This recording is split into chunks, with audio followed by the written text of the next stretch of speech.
욥이 대답하여 이르되 오늘도 내게 반항하는 마음과 근심이 있나니 내가 받는 재앙이 탄식보다 무거움이라. 내가 어찌하면 하나님을 발견하고 그의 처소에 나아가랴. 어찌하면 그 앞에서 내가 호소하며 변론할 말을 내 입에 채우고 내게 대답하시는 말씀을 내가 알며 내게 이르시는 것을 내가 깨달으랴. 그가 큰 권능을 가지시고 나와 더불어 다투시겠느냐? 아니로다. 도리어 내 말을 들으시리라. 거기서는 정직한 자가 그와 변론할 수 있은즉 내가 심판자에게서 영원히 벗어나리라. 그런데 내가 앞으로 가도 그가 아니 계시고 뒤로 가도 보이지 아니하며 그가 왼쪽에서 일하시나 내가 만날 수 없고 그가 오른쪽으로 돌이키시나 배울 수 없구나. 그러나 내가 가는 길을 그가 아시나니 그가 나를 단련하신 후에는 내가 순금같이 되어 나오리라. 내 발이 그의 걸음을 바로 따랐으며 내가 그의 길을 지켜 치우치지 아니하였고 내가 그의 입술의 명령을 어기지 아니하고 정한 음식보다 그의 입의 말씀을 귀히 여겼도다. 그는 뜻이 일정하시니 누가 능히 돌이키랴. 그의 마음에 하고자 하시는 것이면 그것을 행하시나니 그런즉 내게 작정하신 것을 이루실 것이라. 이런 일이 그에게 많이 있느니라. 그러므로 내가 그 앞에서 떨며 지각을 얻어 그를 두려워하리라. 하나님이 나의 마음을 약하게 하시며 전능자가 나를 두렵게 하셨나니 이는 내가 두려워하는 것이 어둠 때문이나 흑암이 내 얼굴을 가렸기 때문이 아니로다. 오늘 욥기 23장 말씀을 우리 함께 읽었습니다. 1절 보니까 욥이 대답하여 이르되 하고 말씀하죠. 말 그대로 욥의 대답이 이어지고 있습니다. 앞서서 23장에서 엘리바스가 말했죠. 엘리바스의 세 번째 발언이었다 그랬어요. 욥의 친구들이 발언하는데 세 번째 사이클 3회전이 시작되었다 그랬죠. 엘리바스의 그 이야기를 22장에서 듣고 이제 23장에서 욥이 대답하는 내용입니다. 앞서서 엘리바스는 근거 없는 추측으로 욥을 정죄했다 그랬고요. 거짓 정보로 욥과 하나님과의 관계, 욥의 신앙을 폄하했다 그랬어요. 무엇보다 실체도 없는 신앙 회복을 요구하죠. 멀어진 적이 없는 하나님과의 관계 회복해라. 깨어진 적이 없는 하나님과의 관계 회복해야 된다. 그런 얘기를 했다는 거예요. 그러니까 이 엘리바스의 말의 특징은 그 자체로는 너무나 좋은 말, 그 자체로는 멋진 말, 신앙적인 말, 교훈적인 말, 지혜로운 말인데 그것을 욥을 향해서 말하게 되니까 전혀 상황에 맞지 않는 말이 되어서 좋은 말인데 욥을 향해서 하게 되니까 진리를 오용하는 일들이 일어나는 거죠. 진리가 흉기가 되어버리는 거예요. 엘리바스가 어리석게 말했던 것이죠. 자, 그리고 이제 오늘 23장에서 욥이 친구들에게 이런 대접을 받고 있는 자기 모습을 바라볼 때 너무 고통스러운 거예요. 앞서서도 욥은 고통스러워했는데 특별히 오늘 23장에서 욥은요 자신의 현재를 이야기하면서 고통스러워하고 자신의 과거를 이야기하면서 고통스러워하고 자신의 미래를 이야기하면서 고통스러워하면 하는 자기 진심을 토하는 그런 모습을 보여주고 있어요. 진심을 토하는 욥이다. 자기 현재에 대해서, 과거에 대해서, 미래에 대해서 그 욥이 진심을 토할 때 오늘 그 내용을 함께 묵상하고 우리에게 주시는 하나님 음성을 듣기 원합니다. 첫째로 욥은요 자신의 고통스러운 현재 상황에 대해서 진심을 토하고 있어요. 지금 현재 상황이 너무 고통스럽다. 그것에 대하여 탄식하고 호소하면서 말씀을 시작해요. 여러분 오늘 말씀 2절 보시면 오늘도 내게 반항하는 마음과 근심이 있나니 이렇게 시작하죠. 오늘도 이렇게 처절하게 탄식할 수밖에 없다니 내가 이렇게 하나님 앞에서 탄식하면서 고통하고 있다니 내가 받는 고통, 내가 받는 재앙이 너무너무 무겁구나. 하나님이 무거운 손으로 나를 꽉 누르고 계시는구나. 고통스럽다. 아이고 힘들다. 욥이 탄식하는 거죠. 3절 내가 어찌하면 하나님을 발견하고 그의 처소에 나아가랴. 아, 내가 하나님이 계신 곳을 알 수 있으면 너무 좋을 텐데 내가 그분의 처소에 나아갈 수만 있다면 너무 좋을 텐데 지금 현재의 고통, 하나님과 뭔가 막혀있는 느낌, 하나님이 뭔가 말씀하지 않으시는 느낌이 있다는 거예요. 4절 그 앞에서 내가 호소하며 변론한 말을 내 입에 채우고 어떻게 하면 내가 그분 앞에서 내 사정을 호소할 수 있을까? 어떻게 해야 내가 정당하다는 것을 변론할 수 있을까? 말하는 거예요. 5절 내게 대답하시는 말씀을 내가 알며 그분은 무슨 말로 나에게 대답하실까? 그분은 나에게 어떻게 말하실까? 그분이 말씀하신다면 내가 알아들을 수는 있을까? 그렇게 말합니다. 6절 그가 큰 권능을 가지고 더 나와 더불어 다투시겠느냐? 하나님이 나를 힘으로 막 압박하시면서 괴롭게 하시겠느냐? 아니로다 그랬어요. 아니로다. 그렇지 않다. 내가 말씀드릴 때에 도리어 내게 귀를 기울여 주실 거다. 그런데 지금은 하나님과 뭔가 통하지 않은 것 같아서 너무 답답하다 호소하는 거예요. 8절 그런데 내가 앞으로 가도 그가 아니 계시고 뒤로 가도 보이지 아니하고 9절 그가 왼쪽에 일하시나 만날 수 없고 오른쪽으로 돌이키시나 배울 수 없고 앞뒤 좌우 다른 번역에서는 동서남북 어디로 보아도 하나님을 만날 수가 없다. 하나님과 끊어진 느낌 지울 수가 없다. 하나님이 오른쪽에도 왼쪽에도 계시지가 않는다. 너무 답답한 거예요.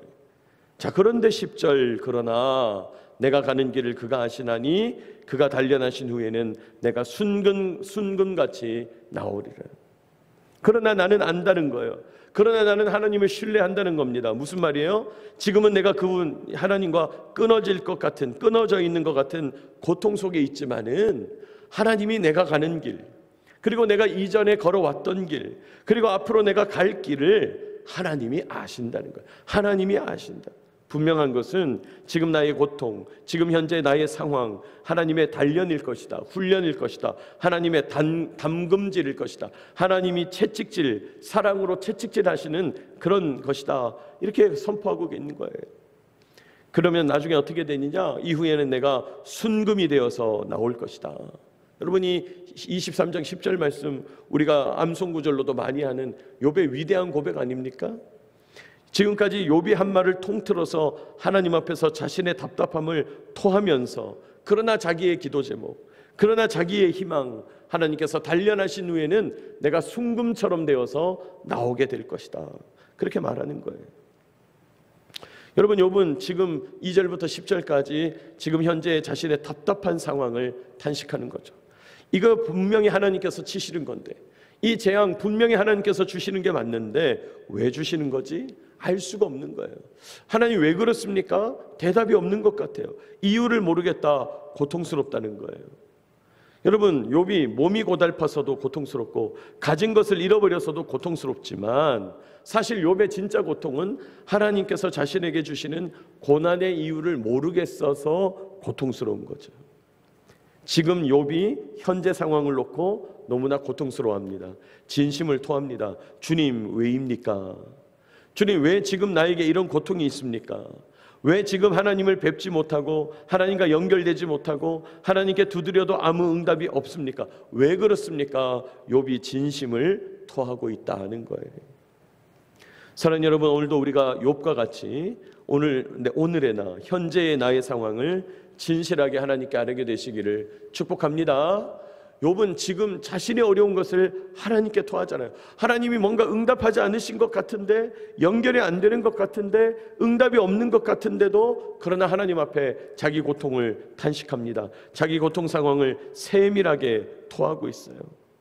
여러분, 하나님은요, 우리가 하나님께 세밀하게 토하는 고난과 고통, 세밀하게 하나님께 고백하는 눈물과 슬픔을 귀히 보시는 줄 믿으시기 바랍니다. 여러분, 하나님은요 최고의 상담가예요. 최고의 상담가. 우리가 상담가 찾아가서 뭐 얘기합니까? 내가 이랬고요, 내가 저랬고요, 이래서 어렵고요, 저래서 어렵고요. 여러분, 인간 상담가도 아무런 해결책을 제시하지 못합니다.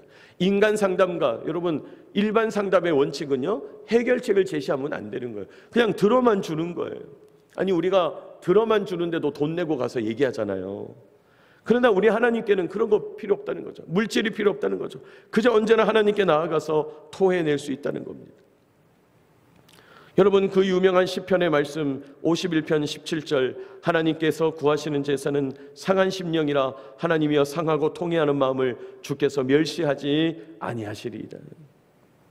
하나님이 기뻐하시는 제사, 하나님이 구하시는 예배, 상한 심령이라는 거예요. 상한 심령 그 자체를 하나님이 기쁘게 받으신다는 겁니다. 상하고 통회하는 마음, 고통하며 하나님께 호소하는 마음을 하나님은 멸시하지 않으신다 약속합니다. 여러분, 하나님이 그런 간구와 탄식, 호소와 부르짖음을 기쁘게 받으시는 줄 믿으시기 바랍니다. 그러므로 여러분, 우리가 하나님 앞에 이 시간 늘 기도하면서 이 상황, 오늘 이 시점, 나의 영과 혼과 육의 솔직한 상태, 하나님, 제가 지금 몸은 어떻고요? 제가 지금 마음은 어떻고 정서는 어떻고 감정은 어떻습니다. 나의 영적인 상황은 어떻습니다. 라고 하나님께 솔직하게 고백하게 되는 저와 여러분 되시기를 축복합니다. 하나님이 우리가 솔직하게 아뢰게 될 때 간구와 탄식을 기쁘게 받으신다. 우리가 하나님께 솔직하게 고백하는 호소와 부르짖음을 기쁘게 받으신다 말씀해요. 우리 주님께 나의 현재 상황을 아뢰게 되시기를 축복합니다. 두 번째로 오늘 욥은요, 자신의 과거를 회상하면서 자신의 의의를 강조하고 있어요. 자신의 과거를 회상하면서 자신의 의의를 강조한다. 무슨 말입니까? 욥이 의의를 강조한다 이 말은 내가 과거에 하나님과 끊어지지 않았었다는 거예요. 내가 과거에 하나님과 연결되어 있었다는 거예요. 지금은 하나님께서 응답하지 않으시는 것 같고 지금은 하나님 앞에서 단절되어 고통을 느끼고 있지만 과거의 욥은 연결되어 있었다. 과거의 자신은 하나님과 연결되어 있었다 이 말이에요. 여러분 11절 보시면 내 발이 그의 걸음을 바로 따랐으며, 여러분 과거형으로 쓰죠. 따랐었다. 내가 그의 길을 지켜 치우치지 아니하였고 내가 과거에는 하나님의 발자취를 따랐고 내가 그의 길, 즉 하나님이 정하신 길만 성실하게 걸었었다. 과거의 얘기를 합니다. 12절 내가 그의 입술의 명령을 어기지 아니하고 내가 그분의 입술에서 나오는 계명을 어긴 일이 없다. 그분의 입술에서 나오는 말씀을 내 마음 깊이 간직했다. 무슨 말입니까? 내가 과거에 하나님과 연결됐었다. 강조하고 있는 거예요. 내가 하나님과 연결되었었다. 여러분 하나님과 연결이 의라고 그랬죠? 그렇습니다. 우리가 하나님과 연결되어 있는가 아닌가, 여러분 사실 이건 다른 사람은 몰라요. 지금 친구들은 뭐라고 계속 공격합니까? 너 이런 고통을 당하는 거 보니까 과거에 엉망이었구나. 앞서서 엘리바스가 말했죠. 너 이런 고통을 당하는 거 보니까 고아와 가부를 안 챙겼구나. 너 이런 고통을 당하는 거 보니까 어려운 이웃들을 박대했구나. 막 이렇게 얘기하잖아요. 다른 사람은 모른다는 거예요. 그러나 하나님은 아시죠? 또 내가 압니다. 하나님과 나와의 관계 하나님은 아시고 내가 알아요. 내가 하나님과 연결되었던가 아닌가 아무도 몰라요. 남이 볼 때는요, 와, 저 사람 하나님과 연결되어 있는 것 같아. 그렇게 해도, 또 실제로 그런 척 해도 사실은 하나님이 알고 계시죠. 이 사람이 연결됐는지 아닌지. 나도 알고 있죠. 내가 하나님과 연결됐는지 아닌지. 여러분 사람은 속일 수 있습니다. 그러나 하나님이 아시고 내가 알아요. 내가 하나님과 연결되었는가. 여러분 욥의 친구들 보세요. 욥이 하나님과 연결되었는지 아닌지 자기들 모르면서 막 아무 얘기나 하는 거예요. 세상적인 지혜 얘기하고 규범적이고 전통적인 지혜 이야기하고 인과응보 관점 이야기하면서 야 욥아 너 보니까 하나님과 연결이 옛날부터 끊어졌었구나. 그래서 벌 받는구나. 막 이러고 있는 거예요. 그러나 오늘 욥은 강조하는 겁니다. 자신하는 거예요. 하나님과 자신은 과거에 연결되어 있었다는 거예요. 바로 이 지점에서 욥이 자신의 의의를 주장하는 겁니다. 과거에 하나님, 자신은 하나님과 연결되어 있다. 사랑하는 여러분, 저와 여러분은 하나님과 연결되어 있습니까? 지금 나의 상황 속에서 하나님의 뜻을 잘 모르겠고 하나님께서 원하시는 것이 무엇인지 모르겠다. 그런 고통이 지금 있을 수는 있으나 중요한 것은 내 과거가 어땠느냐예요. 나는 아는 거죠. 과거에 내가 하나님과 연결되어 있었는지, 아니면 내가 연결된 척은 했지만 사실은 하나님과 연결되어 있지 않았는지 나는 안다는 거예요. 하나님은 안다는 거예요. 사랑하는 여러분, 하나님과 연결되어 있어야 할 줄로 믿으시기 바랍니다. 하나님과 연결되어 있어야 합니다. 평소에 하나님과 연결되어 있다면요, 평소에 내가 하나님께 늘 기도하고 하나님과 말씀 묵상으로 늘 가까이 하고 하나님의 뜻을 묵상하고 있다면 어떤 고난 앞에, 재앙 앞에, 어떤 여러 가지 어려움 앞에 당장 하나님의 뜻을 알 수 없으나, 당장은 하나님이 침묵하시는 것 같으나 지금까지 내가 연결되어 있었다면 어긋나는 일이 없다는 거예요. 하나님과 연결되어 있었고 지금껏 그래 왔기 때문에 당장 하나님이 침묵하셔도 그게 고통이 되기는 해도 그래도 견딜 수 있어요. 하나님께 이전에 연결되어 있었기 때문에 그래도 이길 수 있어요. 그래도 전진할 수 있다는 거예요. 여러분, 하나님과의 연결은요, 장차 하나님의 침묵을 경험할지라도 우리를 든든하게 세워줍니다. 내가 지금 하나님과 연결되어 하나님을 의지하고 있다면요, 내가 나중에 고난과 고통과 재앙과 파멸이 다가온다 할지라도 우리는 넘어지지 않고 실패하지 않게 된다는 거예요. 여러분, 하나님과 늘 연결되어서 때로 하나님의 침묵을 경험하고 재난과 고통과 파멸이 다가온다 할지라도 넘어지지 않고 실패하지 않는 저와 여러분 되시기를 축복합니다. 하나님과 늘 연결되어야 합니다. 마지막 세 번째로 오늘 욥은요, 자신의 미래를 두고 하나님 앞에서 겸손하게 나아가고 있습니다. 자기 미래를 생각할 때 하나님 앞에서 겸손하게 나아가고 있다. 자신의 미래를 두고 겸손하게 나아간다. 욥의 태도입니다. 오늘 13절 보시면 그는 뜻이 일정하시니 누가 능히 돌이키랴, 이렇게 얘기해요. 그분은 한번 뜻을 정하시면 아무도 돌이킬 수가 없다는 거죠. 그의 마음에 하고자 하시는 것이면, 한번 하려고 마음 먹으시면 반드시 이루시는 분이시다. 자, 이렇게 하나님께서 뜻을 정하시고 반드시 이루시는 것을 가리켜 신학적으로 뭐라고 부르냐? 14절. 그런즉 내게 뭐 하신 것을 이루실 것이라? 작정하신 것을 이룰 것이라. 그런즉 내게 작정하신 것을 이루실 것이라. 여러분, 이 작정이라는 말은 신학적으로 수용되어서 하나님의 그 계획, 하나님께서 한번 뜻을 정하시면 돌이킬 수 없고 반드시 이루신다, 그 의미로 이 작정이라는 말을 사용해요. 하나님이 많은 계획을 가지고 계시는데, 나를 향한 계획도 가지고 계시는데 하나님이 계획하시는 것은 반드시 이루시고 만다. 하나님은 작정하신 것, 결정하신 것 이루시는 분이시다.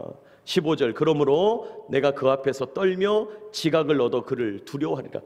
내가 할 수 있는 일이라고는, 하나님은 어차피 결정하시고 이루시는 분인데 내가 할 수 있는 일이라고는 주님 앞에서 떨면서 겸비하면서 두려워하면서 서 있는 것 뿐이라는 거예요. 16절. 하나님 앞에서 나의 마음을 약하게 하시면 내가 나의 마음을 강하게 할 수가 없다. 하나님은 그저 두렵은 분이다. 하나님의 그 두려운 권능 앞에서 나는 떨고 있을 뿐이다. 나는 하나님 앞에서 아무것도 아니다. 욥이 고백하는 거예요. 그렇습니다. 욥은 하나님이 어떤 분인지 아니까요, 두려워 떠는 거예요. 욥은 하나님의 그 위엄과 존귀를 아니까, 영광과 권능을 아니까 묵묵히 두려워 떨고 있다 고백하는 것입니다.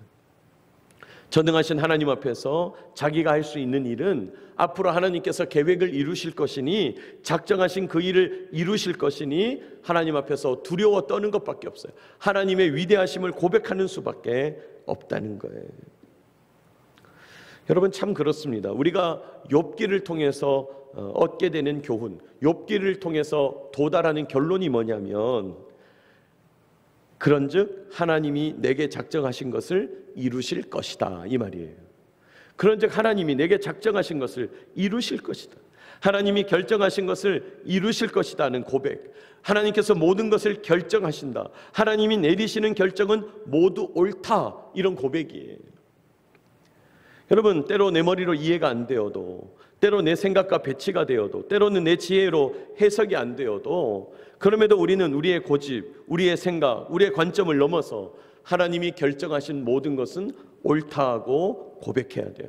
하나님이 결정하시면 나는 순복하겠다, 하나님이 말씀하시면 나는 그래도 그 앞에서 주님 뜻대로 하옵소서라고 인정해야 하겠다. 여러분, 그것이 욥의 결론이라는 거예요. 오늘 욥이 자신의 미래를 두고 하나님 앞에서 순복하며 겸손하게 나아가요. 하나님 작정하시면 어떤 일이든 이루시는데 내가 그걸 인정합니다. 여러분, 오늘 우리도 욥과 같이 우리의 미래를 두고 이렇게 나가야 합니다. 저렇게 되어야 합니다. 하나님, 내가 이렇게 되기를 원합니다. 이렇게 되게 해주십시오. 하나님께 막 청구서를 내미는 것이 아니라, 하나님이 어떤 결정을 하시든 제가 순복하겠습니다. 여러분, 놀랍게도 이거 내가 엄청나게 손해보는 것 같은데도요, 하나님 어떻게 결정하시든 내가 순복하겠습니다 라고 포기를 탁 하면 평안이 찾아와요. 거기서부터 평안이 있는 거예요. 여러분, 하나님의 절대 주권을 전적으로 신뢰하고 의지하면서 겸손하게 나아가는 저와 여러분 되시기를 축복합니다. 오늘 욥이 자신의 현재, 자신의 과거, 자신의 미래를 두고 진심을 토했다 그랬습니다. 욥은 현재 하나님의 뜻을 알 수 없어서 답답한 상황이에요. 그러니 어떻게 합니까? 자기가 있는 마음을 솔직하게 하나님께 아뢰고 있어요. 토하고 있어요. 여러분, 하나님께 우리가 상한 심령을 올려드리면서 오늘도 있는 모습 그대로 나아가게 되시기를 축복합니다. 또 욥의 과거 하나님과 연결되어 있었다 자신합니다. 평소에 욥은 하나님과 끊어진 적이 없다는 거예요. 하나님과 끊어진 적이 없는 의가, 욥이 하나님과 연결되어 있었던 그 의가 지금 고난, 재앙, 파멸, 고통, 재난이 찾아왔는데도 나를 지탱하는 겁니다. 내가 무너지지 않는 거예요. 여러분, 오늘도 하나님과 연결되어 어떤 어려움이 오더라도 넘어지지 않게 되시기를 축복합니다. 또 욥은 자신의 미래를 놓고 하나님께서 작정하신 것을 이루실 것이다. 겸손한 자세로 절대 주권을 인정합니다. 우리도 하나님이 어떻게 행하셔도 순복하겠다고, 하나님의 결정은 옳습니다, 절대 주권을 인정하며 나아가는 저와 여러분 되시기를 축복합니다. 오늘 욥과 같이 우리의 현재, 미래, 과거도 하나님께 내려놓고 의지하며 기도하게 되시기를 축복합니다.